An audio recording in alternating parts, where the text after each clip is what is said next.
গ্রামে গেলে সারা বাড়ি ঘুরে বেড়ানো হচ্ছে আমার কাজ। আমার খুবই ভালো লাগে। আর এই যে দেখেন কত সুন্দর ফসল, এগুলো হচ্ছে কার্তিক অগ্রহায়ণ মাসের ধান। আর কয়েকদিন গেলেই হচ্ছে ধানগুলোকে কেটে ফেলা হবে, তারপর হচ্ছে শুরু হবে এটার প্রসেসিং। যদি আপনারা চান প্রসেসিংটা দেখানোর জন্য, তাহলে আমি আপনাদের সাথে শেয়ার করব।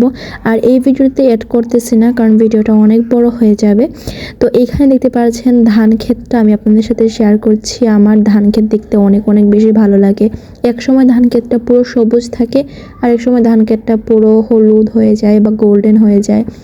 অনেক সুন্দর লাগে আসলে ধান ক্ষেত এভাবে দেখতে। আর যেই জায়গায় হচ্ছে অনেক বেশি ধান, ওই জায়গাটা দেখতে আরও বেশি সুন্দর লাগে। আর এই জায়গায় দেখেন ধানগুলো একদম পড়ে গিয়েছে। এগুলো পড়ে যাওয়ার কারণ হচ্ছে ঝড়। ঝড় হলে কিন্তু ধানগুলো ঠিক এই অবস্থাটাই হয়, যেটা আমি আপনাদের সাথে দেখাচ্ছি। তো এইভাবে কিন্তু অনেক ধান নষ্ট হয়ে যায় এই ঝড়ের জন্য। তো তাও আমি আপনাদের সাথে একটু দেখালাম। এই দেখেন খুব সুন্দর লাগে আসলে দেখতে। তারপর হচ্ছে ওই দিক থেকে আরেক দিকে চলে যাই। এখানে আপনাদের সাথে আমাদের বাড়িরই একটা ছোট্ট একটা ক্লিপ আপনাদের সাথে শেয়ার করতেছি। আমাদের বাড়ি আসলে খুবই সুন্দর। আর ওই দিনটা হচ্ছে একদম সানি একটা ডে ছিল, এবং ভিডিওটাতেও খুব সুন্দর আসতেছিল। ভিডিওটা তো কিছুই না, আমাদের বাড়ি আসলে অনেক বেশি বেশি সুন্দর। তো এই যে দেখতে পারতেছেন, এটা হচ্ছে আমাদের বাড়ির হচ্ছে সামনের পার্টটুকু। এখানে হচ্ছে অনেকে গরু রাখা হয় আর কি। মাঠ দেখতে পেলেন কত বড় একটা মাঠ, এখানে আসলে গরু রাখা হয়। তো এখানে সামনে একটা হচ্ছে পুকুর আছে। তো আমি ভাবলাম আপনাদের সাথে পুকুরটা শেয়ার করি।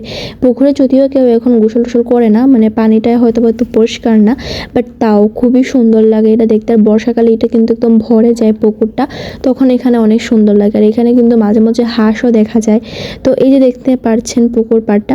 তো আজকের মতো আমি এখানেই শেষ করে দিচ্ছি ভিডিওটা। আশা করছি আপনাদের ভালো লেগেছে। ভালো লাগলে লাইক কমেন্ট শেয়ার করে দিয়ে আমার পাশেই থাকবেন।